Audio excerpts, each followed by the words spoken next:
Esprit Saint, dispose-nous. Nous avons besoin de toi. Toi, l'enseignant par excellence, viens nous enseigner, viens nous conduire jusqu'à la vérité tout entière.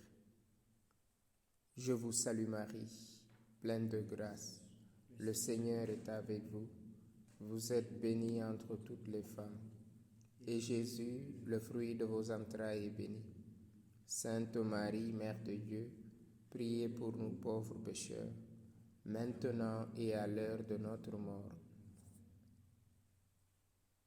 Voilà, merci à chacun et à chacune de vous d'être là ce matin pour qu'on réfléchisse sur pourquoi prier pour les morts. Ceux qui sont morts sont déjà morts, c'est fini. La vie est terminée. Pourquoi prier pour eux? C'est des choses qu'on entend. Bien, ce matin, on va réfléchir sur le bien fondé de la prière pour les morts. Commençons d'abord par voir qu'est-ce que c'est la mort. On entend, telle personne est décédée. On célèbre les funérailles, on le met dans le cercueil, on dépose dans la tombe. Parce qu'on a vu, on a l'expérience de la mort, parce qu'on l'a vu, on est confronté à la mort au quotidien. Chaque matin qu'on se réveille, on est en face de la mort. Mais c'est quoi cette mort? Il y a une mort qu'on va appeler une mort spirituelle, c'est ce qu'on retrouve dans Apocalypse au chapitre 3, verset 1, quand l'ange parle à l'église de Sardes. Tu crois que tu es vivant. Voilà, il dit, parmi chez toi, il y a des gens qui croient qu'ils sont vivants, mais ils sont morts. Donc, cette mort, c'est une mort spirituelle. La mort spirituelle, c'est être déconnecté de Dieu, de ne pas être en communion avec Dieu. Et donc, il y a beaucoup de morts spirituelles. Il y a la mort clinique. Et cette mort clinique, c'est la séparation substantielle de l'âme et du corps. Dieu a créé Adam à partir de la glaise. Il le façonna et il insuffla en lui l'haleine de vie, c'est-à-dire ce qui fait vivre, la roua, le souffle. Et en français, on dit, il a rendu le dernier souffle. Parce que le souffle est un souffle qui vient de Dieu. C'est Dieu qui va insuffler sur cette argile, Adama, qui deviendra un être vivant. Cette glaise va recevoir la vie, et la vie divine, parce que le souffle, c'est le souffle de Dieu. C'est pour ça on dit il a rendu le dernier souffle. En philosophie, on dira il n'a plus de sémovere, il ne bouge plus. On va tout faire pour voir s'il va bouger. Non, il ne bouge plus. Et donc c'est le signe qu'il y a une séparation substantielle, parce que Dieu a uni l'âme et le corps. Nous sommes une unité vivante. Et donc la mort va venir toucher cette unité, va venir briser. C'est pour ça que la mort est douloureuse, c'est une séparation douloureuse, parce que ce qui était un devient séparé. Le corps est mu par l'âme, c'est l'âme qui fait vivre le corps. L'âme, c'est le principe vital. Si j'ai plus d'âme, c'est que je suis plus là. Ben, si l'âme vient de Dieu, si le souffle vient de Dieu, parce que c'est les traditions religieuses qui parleront de l'âme, les philosophes parleront d'un principe premier, d'un principe, parce que le principe veut dire principio, le premier. Et donc, cette unité va être brisée par la mort. Et là où c'est terrible, là, c'est pour ça que la mort est terrible, ça va venir être une brisure. Ce qui était un devient séparé. Pourquoi y a-t-il la mort? D'où vient la mort? D'où vient-elle la mort? C'est Paul qui nous dit dans la lettre aux Romains, au chapitre 6, verset 23. Le salaire du péché, c'est la mort. Le salaire du péché, c'est la mort. Dieu a créé Adam et Ève dans une justice originelle, c'est-à-dire pour que l'homme et la femme vivent en présence continuelle avec Dieu. C'est ça qu'on appelle la justice originelle. L'homme ne devait pas mourir. C'est ce que reprendra Ézéchiel Dieu ne veut pas la mort du pécheur. Il veut que le pécheur se convertisse et qu'il vive. Donc, la mort est entrée dans le monde par le péché, la désobéissance de Adam et de Ève. Et donc, c'est ça qui va faire que l'homme deviendra un mortel. Or, l'homme devait vivre continuellement avec Dieu. Mais cette désobéissance, en voulant chercher le bonheur sans Dieu, en dehors de Dieu, l'homme tombe dans la mort. L'homme devient un mortel. Le Ish et Isha deviennent maintenant des mortels. Or, ils devaient vivre. Si le salaire du péché, c'est la mort, nous sommes tous pécheurs, dira Paul, et nous sommes privés de la gloire de Dieu. Et donc, le syllogisme est facile. Si le péché engendre la mort, si la mort vient du péché, si nous sommes tous pécheurs, conclusion, nous sommes tous des mortels. Et donc, vous voyez le syllogisme. Pour éviter de mourir, qu'est-ce qu'il faut faire? On va dire qu'il ne faut pas pécher. Mais le juste pêche 7 fois par jour. Le juste. Moi qui ne suis pas juste, peut-être 70 fois, 7 fois. Vous, je ne sais pas. Et donc, la mort est là, tapie devant notre porte. Comme dira Dieu à Caïn, Genèse au chapitre 4. Caïn est jaloux de son frère. Dieu lui dit, le mal est tapis devant ta porte. Et on connaît la suite. Caïn va commettre le meurtre sur son frère. Il va tuer son frère. La première fois qu'on parle de mort physique. Genèse au chapitre 4. Mais nous, chrétiens, catholiques, je dirais, parce que je verrai l'objection de ceux qui disent non, ce n'est pas la peine de prier pour les morts. Ils sont morts, c'est fini. Ils sont dans la gloire avec Dieu. Ils sont rachetés par le Christ. Je reviens sur ces objections. Mais nous qui croyons au Christ, nous qui croyons parce que Jésus, Dieu va l'envoyer pour nous réconcilier avec lui, pour sauver l'homme de son péché. Il est l'homme, ecce homo, l'homme pur, l'homme sans tache. Et bien sûr, Dieu va passer par le concours de Marie, cette femme sans tache, cette femme immaculée. Elle est sans tache. C'est pour ça, à sa mort, elle peut aller directement vers Dieu avec son corps et son âme. Et donc, si le salaire du péché, c'est la mort, comment vaincre la mort? Pourquoi prier pour les morts? Est-ce que la mort, c'est la fin? Non. La mort est un terme pour notre pèlerinage sur la terre. On est des pèlerins. Un jour, ce pèlerinage prendra fin sur cette terre et arrivera à sa finalité dans la vision béatifique. On va voir Dieu. C'est beau ça. On va voir Dieu. Raison pour laquelle, habités par cette espérance de voir Dieu, nous acceptons celui qui peut nous aider à voir Dieu, c'est-à-dire Jésus. Celui qui ne veut pas mourir, qui donne sa vie à Christ. Si je donne ma vie à Christ, je rentre dans l'immortalité. Je ne meurs plus. Jésus le dit lui-même dans l'évangile de Jean, au chapitre 11. J'ai voulu ce très beau texte. On vient dire à Jésus, celui que tu aimes est malade, Lazare. Al-Hazar, celui qui est secouru par Dieu. El-Hazar. Jésus dit, cette maladie ne mène pas à la mort. Il continue, il ne bouge pas. Quelques jours plus tard, il dit, montons en Judée. Notre ami Lazare s'est endormi. Les disciples disent, ben, s'il est endormi, c'est qu'il est sauvé. Ils pensaient qu'il dormait. Jésus dit, Lazare est mort. Et je me réjouis de ne pas être là. Eh bien, bonjour. Hein. On t'annonce la mort de ton ami, tu te réjouis de ne pas être là. Parce que Dieu a un plan que l'homme ignore. Vous voyez comment Dieu nous conduit? Ton ami est malade. Et qu'est-ce qui va se passer? Jésus se met en route. On dit, mais maître, ça fait quelque temps, on voulait te lapider et tu retournes. Il dit, allons-y. Et qu'est-ce qui se passe? Marthe entend que Jésus arrive. Marthe quitte la maison mortuaire et va à la rencontre de Jésus.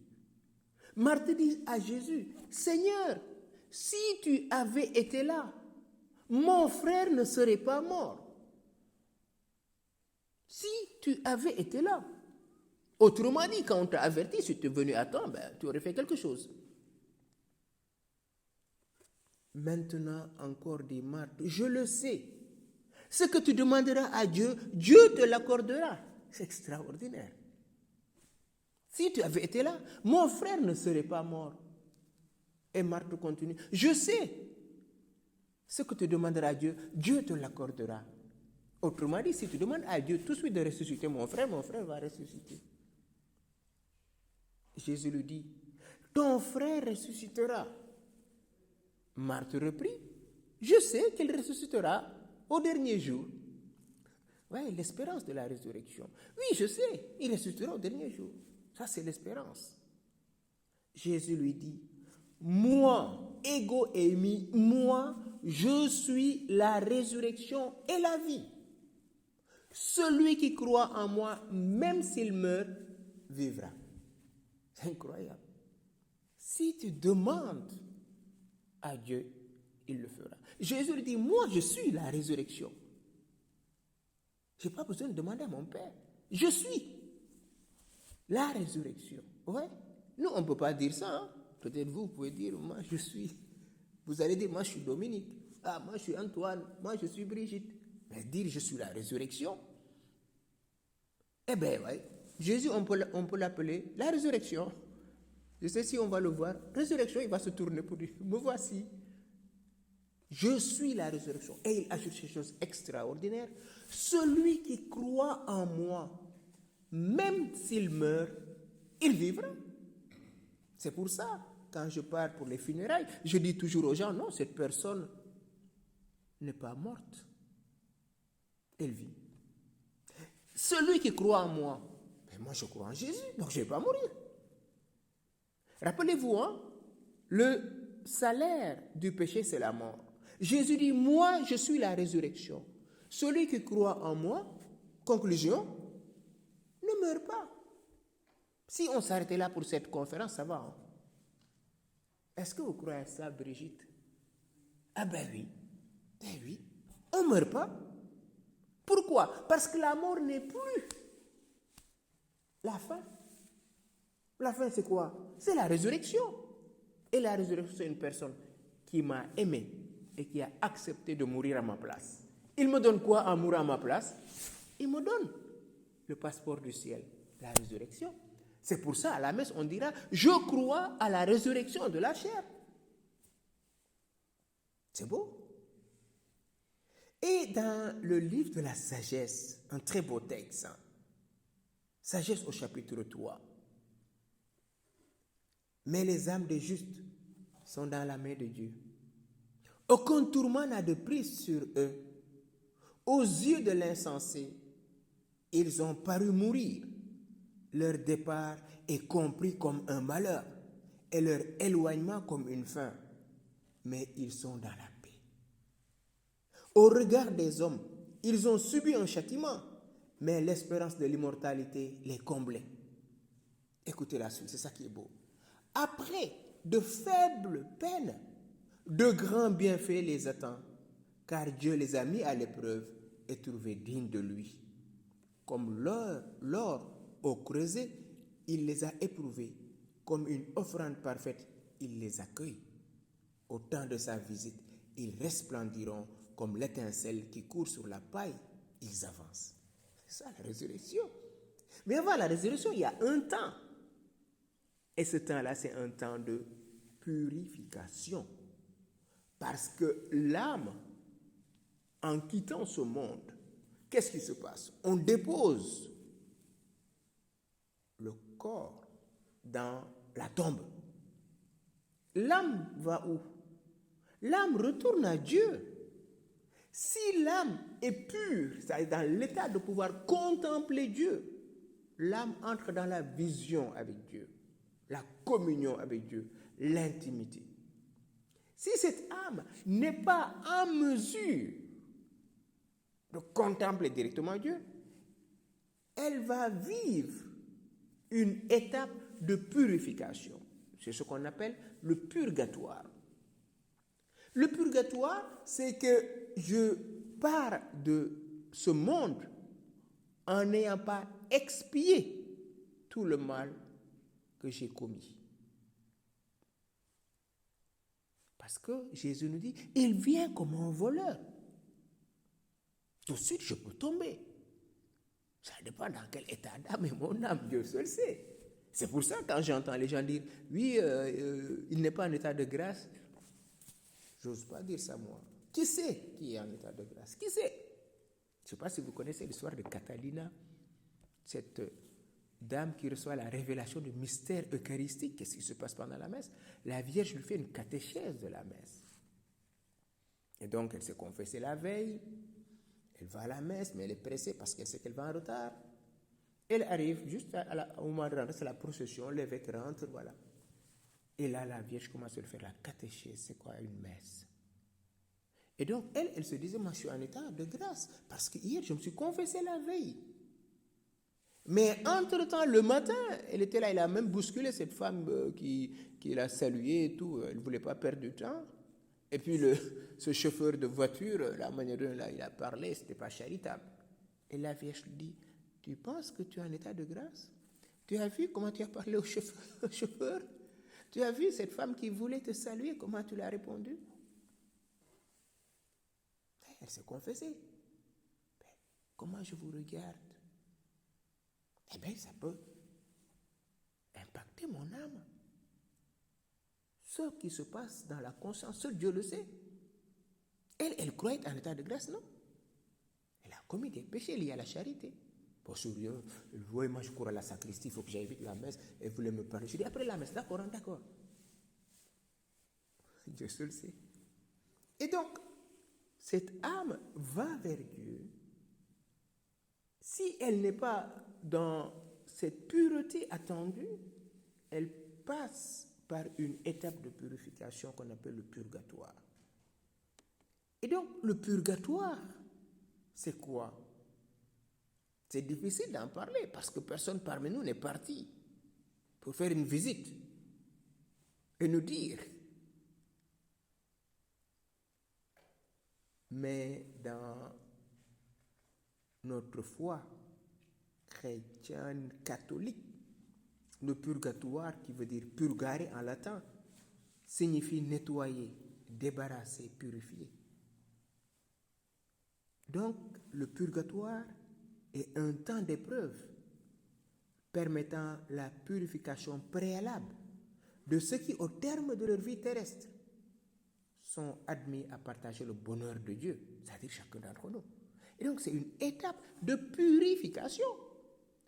Si tout de suite, Dominique, on vous invite, on vous dit à 10 heures, il y a une grande messe de mariage au couvent, à 10 heures, qu'est-ce que vous allez faire pour partir à cette célébration? Vous partirez à l'avance. Et après, là, vous êtes en conférence, vous partirez à l'avance. Et donc, pourquoi vous partez à l'avance? Pour être à l'heure. Et comme on ne sait quand est-ce qu'il vient, on a reçu tous l'invitation. On a reçu l'invitation depuis notre baptême. Mais comme on ne connaît pas le jour ni l'heure, eh bien, on fait des mortifications, on fait pénitence et on se confesse. Parce qu'on ne connaît ni le jour ni l'heure. Jésus le dit, si le maître de maison savait à quelle heure le voleur viendrait, il ne laisserait pas percer les murs de sa maison. Il aurait veillé. Donc veillons. On va rentrer bientôt dans le temps de l'Avent qui signifie cela. Il faut veiller. On est dans cette attente. Et donc, cette croyance du purgatoire est un dogme. Et elle s'applique à ce processus de purification. Et donc, vous voyez maintenant pourquoi c'est nécessaire de prier. Pourquoi c'est important? On va voir maintenant pourquoi on doit prier pour les défunts. C'est cette phase d'incertitude qui nous pousse à prier pour les défunts. Parce qu'on ne sait pas. Maintenant, pourquoi prier? Je vais donner 3 raisons. La première raison, on est des humains.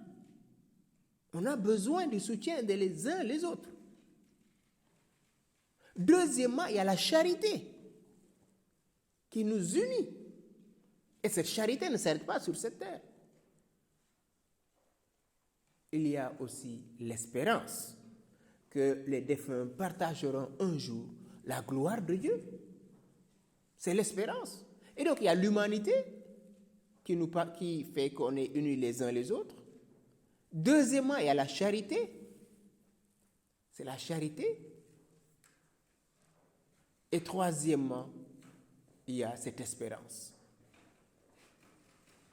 L'humanité, on est unis les uns les autres. Est-ce que la mort, comme on l'a vu tout à l'heure, qui est une brisure, une séparation substantielle, est-ce que cette mort anéantit tout? Est-ce que tout est fini? C'est fini, il n'y a plus rien. C'est le chaos. Je ne pense pas. La preuve, je continue de penser à mon papa, même s'il n'est plus sur cette terre. Peut-être vous connaissez des personnes qui sont mortes, vous continuez de penser à ces personnes. Est-ce que la mort efface tout? Déjà, ce lien est là, je continue de penser à lui. Est-ce que c'est fini? Je ne pense pas. Donc rappelez-vous, tout à l'heure, la mort est un terme, ce n'est pas une fin. Pour nous qui croyons, bien sûr. Deuxièmement, la charité qui nous unit les uns les autres. Aimez-vous les uns les autres comme je vous ai aimé. Cette charité, c'est l'amour du Père, du Fils, dans l'Esprit Saint. Cet amour qui est un amour éternel. La foi va disparaître parce qu'on est dans la vision, on voit Dieu. L'espérance va disparaître parce qu'on est avec Dieu. Il va rester juste la charité, qui est cette capacité d'aimer. On peut toujours aimer. Ce que dira saint Thomas, on grandit en amour. La charité va toujours s'intensifier. On connaîtra toujours Dieu, on aimera toujours Dieu. Et donc, au nom de cette charité, je veux que mes frères et sœurs défunts puissent entrer dans cette intimité avec Dieu. Et donc, je prie pour ces défunts, pour que Dieu, dans sa miséricorde, les accueille dans son repos. Requies in pace, reposer en paix.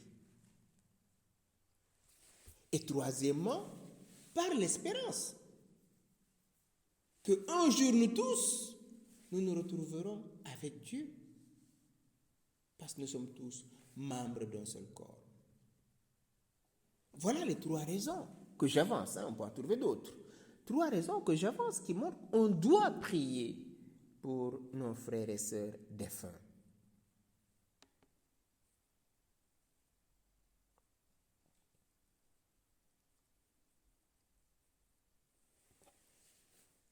Cette prière, c'est ce qu'on appelle les suffrages. Les suffrages, comme pendant les élections, le suffrage. Et donc, en priant pour ces frères défunts et sœurs, l'Église que nous formons, l'Église militante, l'Église pèlerine, parce qu'il y a l'Église pèlerine, nous, les viators, les pèlerins, il y a l'Église souffrante, les âmes du purgatoire, il y a l'Église de la gloire, l'Église triomphante, c'est-à-dire ceux qui sont avec Dieu, les saints. Et nous sommes tous appelés à cette finalité de la vision béatifique, l'union avec Dieu. Et donc les suffrages, c'est-à-dire les secours de l'Église militante, peuvent être distingués d'abord de 2 grandes classes, suivant la manière dont ils sont transmis à l'Église souffrante du purgatoire. Donc dans la première, il faut placer toutes les actions, toutes les œuvres, quelle qu'elle soit, intérieure ou extérieure, qui procède de la charité surnaturelle. Faire des pèlerinages, donner l'aumône, aller aider quelqu'un, jeûner. Donc tout ça, c'est des actes que je pose qui peuvent servir à la purification des âmes du purgatoire, de nos frères et sœurs défunts. Elle profite à toutes les âmes du purgatoire. Oui, c'est pas une seule. Si je me mets à prier pour mon papa, je célèbre des messes. Entre-temps, Dieu l'accueille. Je continue de célébrer des messes. Ces messes ne sont pas perdues. Ces pèlerinages, ces jeûnes ne sont pas perdus. Ça sert à d'autres âmes. Dieu, dans sa providence, va se servir de mes efforts, de mes prières pour ces âmes. Tous ceux qui sont dans la charité, dit saint Thomas, font comme un seul corps. Il s'ensuit que le bien de l'un se répand sur les autres. À la manière dont la main, par exemple, ou quelques membres de ce corps soient utiles à tout le corps. Si je fais quelque chose avec mon corps, avec ma main, c'est pour l'ensemble du corps. Si je regarde pas seulement pour les yeux. Je regarde, c'est beau, waouh, je suis dans cet émerveillement de ce beau paysage. C'est tout mon corps qui est dans la joie, c'est pas seulement mes yeux. Et donc tout acte de charité que je pose à l'égard d'une âme peut servir aux autres. Ainsi, le bien que fait un homme profite à chacun de ceux qui sont dans la charité. Selon le psaume, j'ai eu part avec tous ceux qui le craignent et qui gardent tes commandements. Et donc, cette prière qu'on fait pour les morts, parfois, je reviendrai sur les objections tout à l'heure, nos frères protestants disent non, ce n'est pas biblique. C'est écrit nulle part dans la Bible qu'il faut prier pour les morts. Ben oui, parce qu'il y a des livres qu'on appelle, que eux, ils appellent deutérocanoniques ou apocryphes, ça, ils ne sont pas reconnus, eux, ils n'ont pas dans leur canon. Mais je pense qu'avant qu'ils existent, l'Église catholique existait. Et c'est dans la tradition juive que nous retrouvons ces très beaux textes. C'est le second livre des Maccabées. C'est un très beau texte, je vais vous lire. Et donc, Judas Maccabée, Antiochus est là, il persécute le peuple de l'Alliance. Beaucoup commencent à se pervertir, à apostasier, à quitter la foi juive pour adorer le roi, l'empereur. Et Judas dit non, il ne peut pas voir ça. Il préfère mourir en préservant la loi de ses pères, l'alliance, être fidèle. Jamais il va manger du porc, qui était une viande proscrite. Et qu'est-ce qui se passe? Il accepte de mourir au nom de ses lois pour être fidèle à son Dieu. Qu'est-ce qui se passe? Ils vont partir en guerre. Et il s'est trouvé qu'ils ont gagné. Mais quelques soldats avaient des pièces d'or, des effigies dédiées aux idoles Djamina. Et qu'est-ce qui va se passer? Pendant la guerre, ces soldats qui sont morts, eux tous avaient ces effigies. Et donc Judas dit, peut-être c'est parce qu'ils ont désobéi à Dieu. Ils ont pris les idoles qu'ils sont morts. Et qu'est-ce qui se passe? Je vous lis le texte suivant. Tous bénirent donc le Seigneur, juste juge. Attends, je commence un peu plus haut pour que vous voyez de quoi il s'agit. Ils trouvèrent sous les tuniques de chacun des morts des objets consacrés, provenant des idoles de Djamnia, et que la loi interdisait aux Juifs. Il fut donc évident pour tous que cela avait été la cause de leur mort. Tous bénirent donc le Seigneur, juste juge, qui rend manifeste les choses cachées. Puis ils se mirent en prière demandant que le péché commis fût entièrement pardonné. Et le valeureux Judas exhorta le peuple à se garder pur de péché, ayant sous les yeux les conséquences du péché de ceux qui étaient tombés. Donc il faut le constat. Mais tous ceux qui sont morts, ils avaient ces effigies. Et donc, c'est le péché. Rappelez-vous, Romains 6, qu'on a lu au début. Le salaire du péché, c'est la mort. Puis, ayant fait une collecte où il recueillit la somme de 2000 drachmes, il l'envoya à Jérusalem pour être employé à un sacrifice expiatoire. Belle et noble action, inspirée par la pensée de la résurrection. Car s'il n'avait pas cru que les soldats tués dans la bataille dussent ressusciter, c'eût été chose inutile et vaine de prier pour les morts. Vous voyez, c'est toujours dans l'optique de la résurrection qu'on prie. Judas dit, ok, ils ont péché, on va faire une collecte. Là, je ne rentre pas dans l'explication du texte biblique comme tel.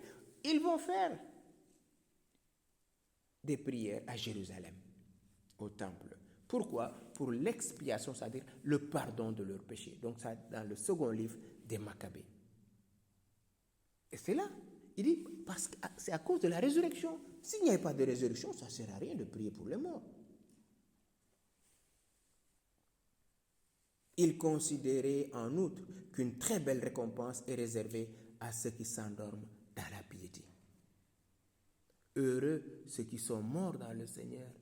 Dès maintenant, dit l'Esprit, leurs œuvres les accompagnent. Qu'ils reposent en paix. Ben oui. C'est ça, dit l'Apocalypse. Heureux ceux qui sont morts dans le Seigneur. Rappelez-vous, tout à l'heure, Jésus dit, je me réjouis de ne pas être là. Mon ami Lazare est mort. Et là, dans l'Apocalypse, on dit, heureux les morts qui sont morts dans le Seigneur. Pourquoi? Maintenant, si vous avez suivi au début, pourquoi ils sont heureux, ceux qui sont morts dans le Seigneur?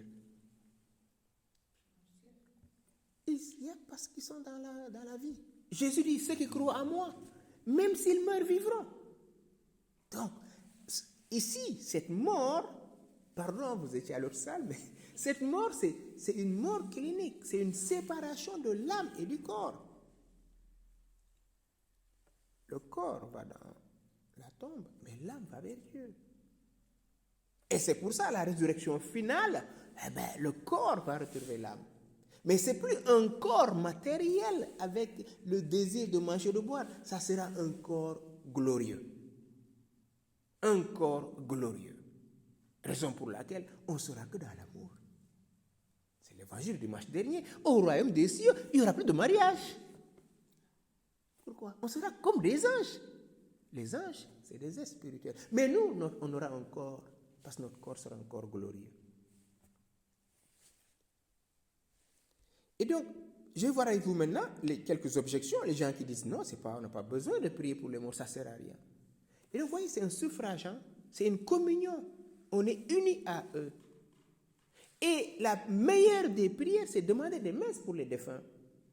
Pourquoi? Parce que la messe, c'est le sacrifice actuel et éternel du Christ. C'est un sacrifice d'amour. C'est comme si on prenait dans la banque du Christ pour payer les dettes de cette personne décédée. Et c'est ça la charité. C'est ça les mérites de la passion de Christ. Il nous a obtenu la rédemption. Et c'est lui qui est la porte. Et donc, on demande dans sa miséricorde d'accueillir l'âme de telle personne qui est décédée. Seigneur, dans ta miséricorde, rappelez-vous, il dit, je ne veux pas perdre une seule de mes brebis. Si nous l'aidons à retrouver sa brebis, on se réjouira. Venez, j'ai retrouvé ma brebis égarée. C'est les paraboles de la brebis perdue ou de ces drachmes perdus.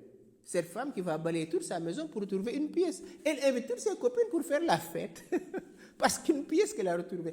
C'est ça l'âme perdue qu'on retrouve. Et donc, ceux qui disent non, il n'y a pas besoin de prier pour les morts, ça ne sert à rien. Vous les catholiques, vous exagérez. Hier seulement, j'étais en train encore de lire un autre, parfois c'est intéressant d'écouter les autres qui ont des positions contraires pour vraiment affiner notre jugement et notre enseignement. Et donc, voilà ce que dit, je ne vous dirai pas le nom, parce que comme c'est enregistré, comme plusieurs dogmes catholiques, celui du purgatoire est fondé sur la mauvaise compréhension de la nature du sacrifice du Christ. Et donc le purgatoire, c'est ne rien comprendre du sacrifice du Christ. Les catholiques considèrent la messe, c'est-à-dire l'Eucharistie, comme une répétition du sacrifice de Christ. Car ils n'ont pas compris que le sacrifice que Jésus a offert une fois pour toutes était absolument et parfaitement suffisant. Il cite Hébreux 7, verset 27. Comme eux, ils n'ont que l'écriture et pas toute l'écriture, parce qu'ils n'ont pas ces livres qu'ils appellent deutérocanoniques, ils ne peuvent pas accéder à ce mystère de la résurrection. Les catholiques considèrent les œuvres méritoires comme contribuant au salut. Déjà, une très grave erreur. La messe, ce n'est pas une répétition. Je vis actuellement le mystère pascal de Christ, sa passion, sa mort et sa résurrection. Ceci est mon corps. Il ne dit pas ceci était mon corps. Ceci sera mon corps. Ceci est. Ecce mea corpus. Ceci est mon corps. C'est pas une répétition, ça. Et donc, faire mémoire. Parce qu'on est dans l'ordre de l'amour. L'amour est actuel. Dieu est. Bien sûr, il a vécu sa passion en longtemps. On peut le fixer dans le temps. Mais ce sacrifice est actuel. Faites ceci en mémoire de moi. Si je le fais, ça devient son corps. Comment se fait-il que parfois on voit l'Eucharistie devenir la viande? Si c'était une répétition, pourquoi chaque messe, ça ne serait pas une viande comme ça que tous verraient? Mais c'est dans sa conduite, dans sa miséricorde, que Dieu parfois nous montre des signes pour nous ramener à la vérité de ce que nous vivons. Et donc, il y a une incompréhension du mystère de la foi catholique. Il va citer Éphésiens 2, 8 à 9, qui dit, c'est bon de le savoir, parce qu'il y a une base métaphysique qu'il faut avoir d'abord pour parler de ce mystère, si on veut être en vérité, de parler de l'âme. Et d'autres vont dire, mais vous parlez de purgatoire, mais c'est fini. L'âme n'est pas matérielle. Comment l'âme va être purifiée par le feu? Bon, ça c'est un Corinthiens 3,15 qu'ils vont critiquer, même certains théologiens de l'Église catholique. Mais ça c'est une autre notion. Ils ne nient pas la prière, ils ne nient pas le purgatoire. Et donc, l'idée même du purgatoire et les doctrines qui y sont souvent attachées, la prière pour les morts, les indulgences, les œuvres méritoires au profit des morts, constituent un refus de reconnaître que la mort de Jésus était suffisante pour payer tout. Mais on ne le refuse pas, c'est vrai, il a tout payé. Il a ressuscité Lazare. Un exemple très simple. Heureusement, je ne suis pas en face d'eux. Il a ressuscité Lazare. Qu'est-ce qu'il va faire? Lazare sort ici. Après, il dit, déliez-le et laissez partir. Pourquoi il n'a pas délié lui-même? Alors qu'il vient de le ressusciter. Pourquoi il va se servir de ses apôtres pour le délier? C'est la parole de Dieu. Vous voyez les objections? Bon, parfois ils le font avec ceux qui n'ont pas assez d'études bibliques pour entrer dans la profondeur des textes, pour leur montrer que non. Mais si l'Église catholique reconnaît la substantialité du mystère pascal, mais Jésus se sert de nous. Il se sert de nous. La preuve, il va sur Lazare. Vous qui étiez là au début, vous avez le texte de Lazare. Il va partir, il va même pleurer devant le cercueil de Lazare. Parce qu'il a vu ce que son père a uni.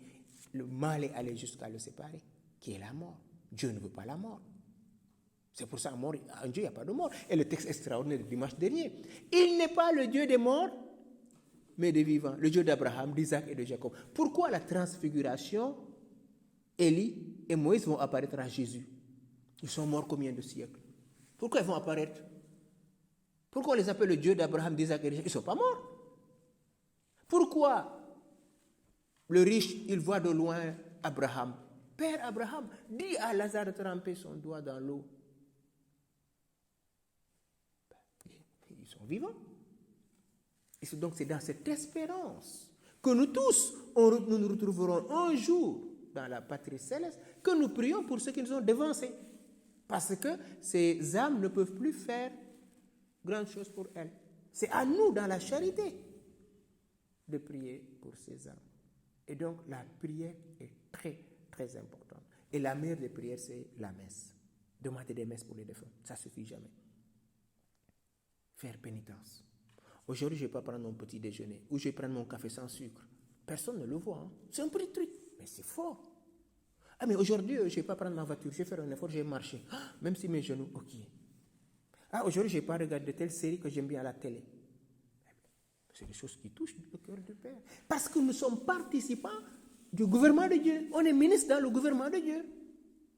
Mais écoutez, je ne pense pas qu'on paye des ministres de la République qui ne bossent pas. Hein. Mais nous sommes ministres du gouvernement de Dieu. C'est ça qu'on appelle la cause instrumentale. Dieu se sert de nous. Vous attendez que Dieu descende du ciel pour faire la cuisine, faire un gâteau? Ben non. Il se sert d'une femme qui sait faire un gâteau. On nous amène un bon gâteau. Il se sert de moi comme instrument pour vous parler de ce mystère de la prière. Et chacun de nous, chacun dans son domaine. Et donc cette communion est vraie. Ok, je réponds. Ce pasteur qui dit non, on ne doit pas prier pour les morts. Pourquoi il va prier pour les gens de son église? À quoi ça sert donc de prier finalement? Si Dieu sait tout. On peut rester chez soi. Dieu, tu sais tout, allez. Tu sais que j'ai besoin de manger. Allez, amène-moi un bon gâteau, un bon poulet frites. Je vous assure, vous n'allez pas manger. Il y a des choses. Quand on enseigne le peuple de Dieu, il faut être dans la vérité. Si on ne peut pas aller jusqu'au bout du mystère, il faut se taire. Parce qu'on fait plus de dégâts en divisant le peuple de Dieu. Or, Jésus est venu, il a pleuré. Jean chapitre 17. Père, que tout soit un. Mais si on enseigne, on divise, c'est plus bon là. Ok, je ne veux pas avoir des opinions sur tel ou tel. Mais quand on enseigne, on doit être dans la vérité. Or, la parole va plus loin que l'écriture. La parole est restée dans le cœur de Marie, dans le cœur de Saint. Et donc, demandons à Jésus, en ce temps où l'Église prie pour tous les défunts, ce temps favorable, que dans sa miséricorde, il puisse accueillir tous nos frères et sœurs défunts, et nous qui sommes encore sur la terre, de faire un effort de conversion pour que notre vie soit une vie éclairée par l'amour. Amen.